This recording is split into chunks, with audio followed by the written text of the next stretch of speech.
Hey there. Hi, everybody. Happy Monday. And sun's out. That's good. One thing that you don't really notice about yourself until you're doing a lot of videos is how your mouth moves every time you make a certain noise. So, we're all suffering, right? I was thinking today about there's about 5 different threads that were running through my head as far as the exile goes here today. And there's the thread of what was God's purpose with Israel to begin with. There's that one. There's the thread of how did the people of Israel, when they were going into exile, how did they respond to the messengers that let them know that, and then who are the people that end up getting our worst parts, and how are all those things related? And so, just for a few minutes, one of the often really, I think, truncated quotes that we do a lot of times when we're talking about people of exiles, the people of Israel, is we talk about God's promise to Abram. And so when God first calls Abram, he says, "I'll make you into a great nation and I will bless you." So far, so good.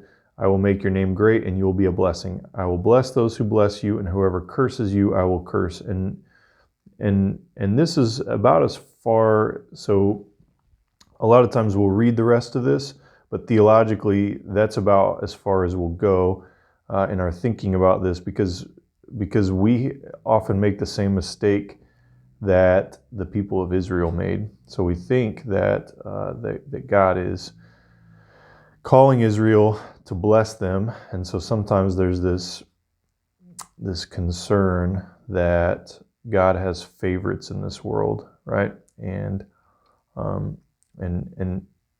to me, whenever we take the whole picture of the plan of God and the work of God, it makes a lot more sense. So this last little stanza, this is in most of the readings that I do, this is in a poem type of form. It says, "And all peoples on earth will be blessed through you," or another translation of that is "in you." And so there's a progression, right? So God is going from, "I will make you into a great nation. I'll make your great name great. You will be a blessing. I'll bless those who bless you, and whoever curses you, I will curse," right? So that far we're onto it, and a lot of the modern theories of Israel mesh with that, but we lose the train when it comes to this last part. God's purpose in calling Israel was not because he loved them the best. It was not because he had chosen them to be the only nation that was blessed. He had chosen them as an instrument through which to bless all people everywhere. And truly, regardless of what people do, they can't stymie God. And so God did that through Christ, whether the nation of Israel participated in that or not. But the promise was always this, that all peoples on earth will be blessed through you. And what we see is that happened, right? So backtrack to the exile. One of the reasons that the exile had to happen is that the people of Israel started to believe the rest of this, but they got rid of this last part of the promise to Abram. They started to say, well, we don't care about all the peoples of the earth, and we don't care who will be blessed through us. We simply want to be blessed ourselves. This is about us. And so there's this massive misunderstanding of God's purposes in the world. God never intended for any of us.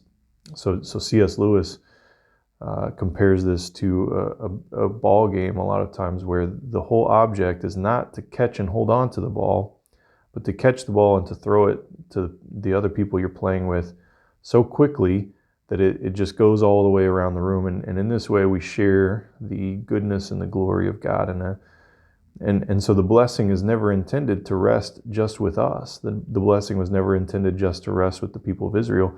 The whole intention was for God to make all things new, God to call all of humanity back to himself. And, unfortunately, that hasn't, people still reject that call. And so with that, I was thinking about that, and I was thinking about how none of our blessings are meant to be our own. And what took Israel off track is they started focusing in on the blessings rather than the blesser, and they lost the purpose of the blessings. And the purpose was never to have this stuff, because as we've seen, stuff always easily becomes idols, and we can have the idols, any number of idols, but those idols exist all around us. And the interesting thing about that, being blessed to be blessed, is that this also works the other way around. A lot of times, I was contemplating this, and I'm going to talk more about this in Facebook Live. But there's this truth that a friend of mine would always share with me. He would say, you can either transfer your pain or you can be transformed by it. You don't really have any other options. And I think about the exile, and I think about Jeremiah's call was simply to tell people, you're going to go into exile. But the people wanted to kill him for that. And I've had this thought, we'll talk about it probably tomorrow too, but I've had this thought that history has always shown us, shooting the messenger doesn't change the message. But we always have this thought of like, well, but maybe in our case, if we shoot the messenger, then we won't have to ever face the message. And this is the unfortunate truth, is the message is there. The message is just that we're in exile right now. And I know that there is, I'm seeing a lot of grief, and to me, I'm seeing a lot of grief manifested as anger, and anger at the messengers, and anger at the world, and anger at everything, except, in my opinion, a disease that has killed a whole lot of people, and that's ground everything to a halt. And to me, we can either be mad that somebody told us there was a disease, or we can be mad that we live in a world where disease hurts and kills people, and disproportionately it kills the old and the infirm, and the people that we want to cherish and prize and love well.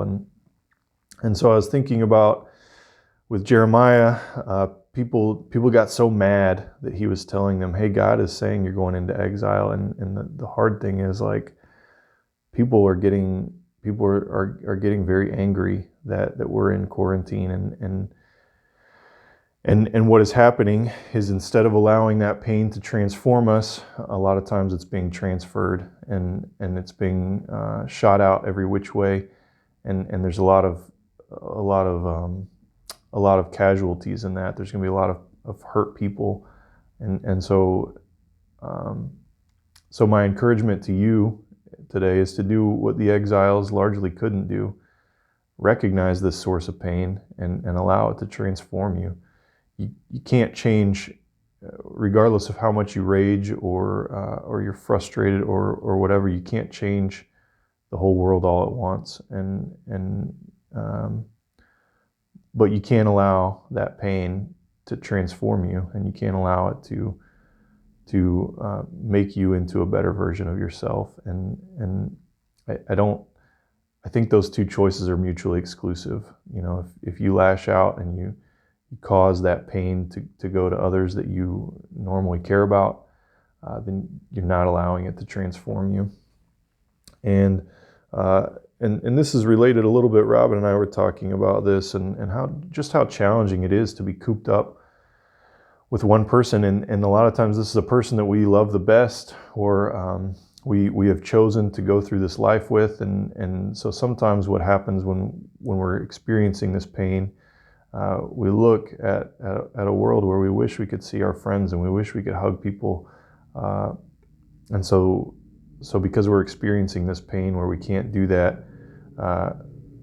and because we're not allowing ourselves to be transformed by it, it gets transferred, and a lot of times it gets transferred to the people that we deeply care about, and a lot of times that's spouses. And so just want to take a moment to draw your attention to the fact that you love your spouse, and whether you feel in love with them every moment of a quarantine or not. And love is a covenant, and love is a decision we made to continue loving. And you stood in front of some people and you professed that covenant love, and that covenant is what dictates our behavior, not a feeling, a surface level feeling that can come and that can go. And so if you're frustrated, you're normal. And if you're frustrated with your spouse, you're probably normal.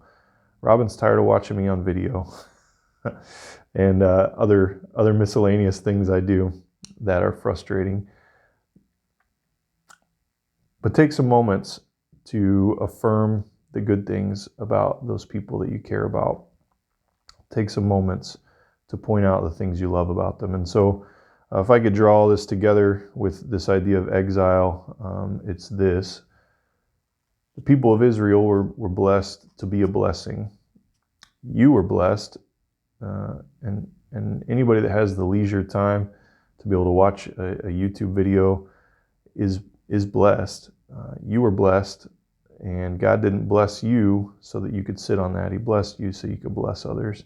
And beyond that, God has blessed you with his own pain that can transform all of us, the pain of the cross. And so he allowed our pain to be transferred to him so that he could transform it.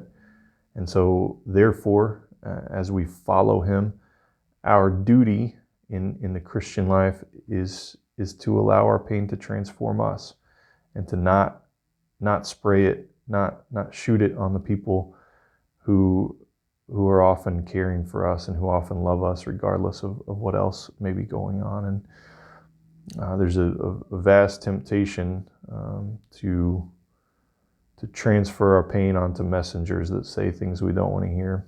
And that happened to Jeremiah, and it happened to Jesus, and Jesus pointed out that the people of Israel did this to many, many prophets.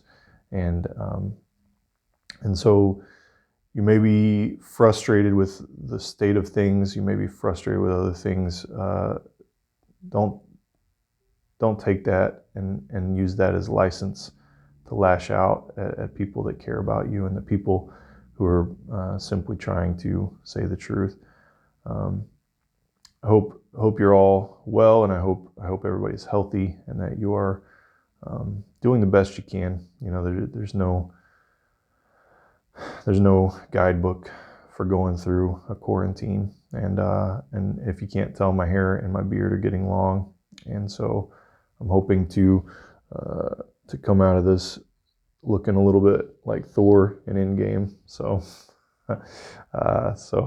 hope you're all doing well, and appreciate those of you that are able to tune in. Bye.